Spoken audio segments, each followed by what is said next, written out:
maybe it wasn't as good, but super impressed with it, man. Just really the right amount of horror, comedy, really well done acting. The CGI was just awesome. You know, a lot of times they cheese out on that or they make it over the top, and I really enjoyed every little bit about that film. Kind of caught me off surprise. I've waited a while to see it.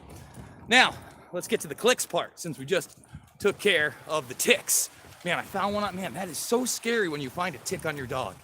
You know you don't want him to have Lyme disease, and I realize she's an older dog anyway, but then you start worrying about the kids and the high grass, and you know, we're in mid-October, late October, and the idea that there's still ticks around, well, I mean, it is 65 degrees out right now, is dangerous. You know, my uncle, who passed away not so long ago, for the longest time, we all thought he had MS. He'd been diagnosed again and again and again.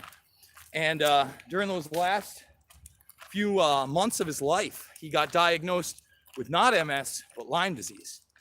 And it took a long time to get there. And remember, the thing about Lyme disease is, you know, we now have people within our government who are now searching out the quote unquote rumors or evidence that in fact, Lyme disease was a bioweapon created by our government and either knowingly or unknowingly released upon the public. And I think that's something that we have to really take a look at. You know, bioweapons are real. Our government does bad shit. Deer Island and others are these facilities where this type of experimentation takes place. And we need to get to the bottom of it. I mean, if we have a government that is willing to poison its own people, you know, create bio warfare via a tick against its own people, we have a government that'll do just about anything. Let's be real about it, okay? Let's not try to make up excuses for them. Let's not try to, you know, play the issue down. It's a huge issue. So if you were not aware of that, yes, Lyme disease, for a long time it's been discussed that it was created at U.S. weapons manufacturing bio facilities. And now, again, demanding to look at the evidence, demanding an actual inquiry. Whether or not that inquiry will in fact be a whitewash, who knows? But it's a step in the right direction. Okay, clicks. Guys, I don't do it for the clicks, all right? I do videos that I think are worthwhile. I do videos on subjects that I enjoy. I know that you guys aren't going to enjoy all of them. You know, I know I've got a little pushback because of my mixed martial mindset podcast with John Fitch. Hey, we're doing it again today at 6, and it's about to blow up, baby. The Grueling Truth Network, the podcast network, is going to be carrying us, and it helps me reach more people. And I get to talk about something I actually enjoy. You know, other than these dog walks, which I absolutely 100% love, one of my favorite things to do, one of my biggest leisures, is to sit down during the weekend and watch some fights. Caught the UFC, I caught the BKFC, wasn't able to catch the PFL this week. But another great thing about it is time I get to spend with my brother, you know? And as time moves on, you realize that you don't have all the time in the world, you know? Spend that time, man. And we love it, you know? It's, you know, if you had told me when I was 15 or even 20 that my brother was going to be my best friend, I would have laughed at you.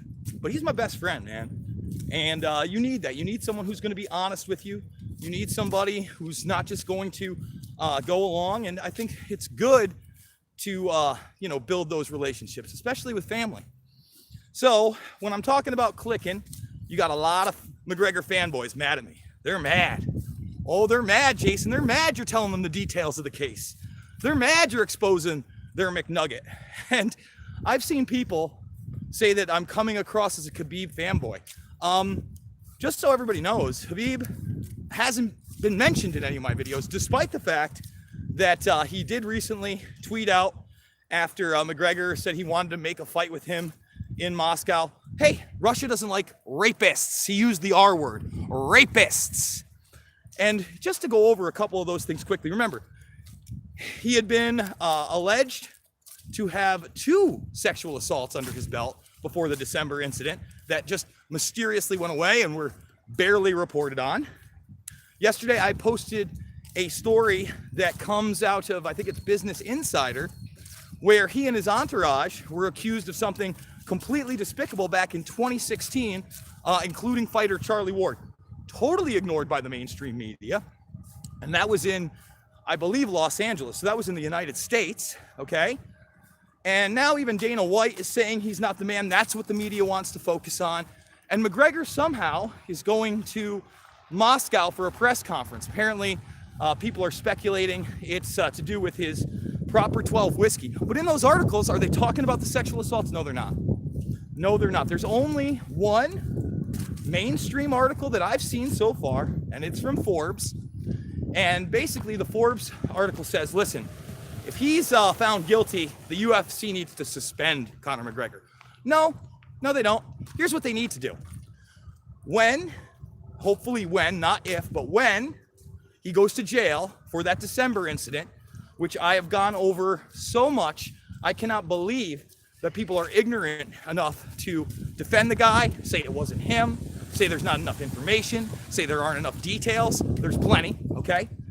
No, don't suspend him. No. First of all, let him go to prison, keep him under contract, never let him fight again. You've done it with other fighters, UFC. You've done it with other fighters. They're in a conundrum because he's a big moneymaker. And they know if they release him, despite him being an evil piece of shit, he's going to make big money for somebody else as long as the lies continue. Now, that doesn't necessarily have to be the case. Disney, WME Entertainment, the UFC could go on a campaign of truth and apologize for what they've done and how they've covered up for him and just say, look, we're going to keep him under contract till he's an old man. He'll never fight again. That should be fair, right? That should be fair. Yeah, that's what I would do. He deserves nothing. He deserves nothing but to be exposed for the monster that he is. And I want to make that abundantly clear. I don't talk about that stuff for the clicks. I talk about that stuff because I couldn't believe that when my brother contacted me about it in January. That's right. My brother knew before I did. He contacted me about it in January. And when I started looking at the details of that case, I wanted to puke in my mouth.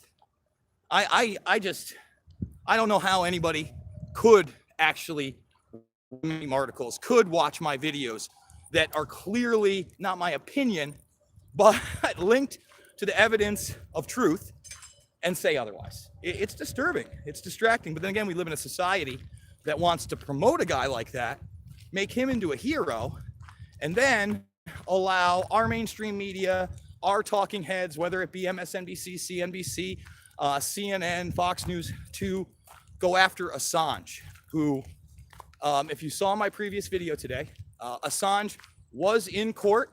He was barely coherent. He could not even say his own name. He was babbling. And of course, they denied his appeal to end the extradition process to the United States for cyber crimes that he's not responsible for. A made-up 14-part indictment that turns my stomach even harder. And the total apathy of the American public and inaction of the American public regarding such an important case, regarding a man who brought us so much information of corruption, of the military-industrial complex, starting wars of aggression, of the lies, is really disheartening. It's concerning to me, and I know if you're watching this, it's up 100,000 as long as this platform does not kick me off, but I don't know why they would. I got nothing heart. No. Ask me anything yesterday. I got confirmed by manual review. I want to know what I talked about that was so dangerous and so out. That's why I have an audience, because people crave the truth. You crave the know damn well I do better than the media mainstream mockingbird. That's how you financially support me. Thumbs this video up before you go. Only 19 thumbs and 52 watching. Share it with others. And I will see you later today on the flip side. Remember, Mixed Martial Mindset with John Fish, 6 p.m. live. Join the conversation then.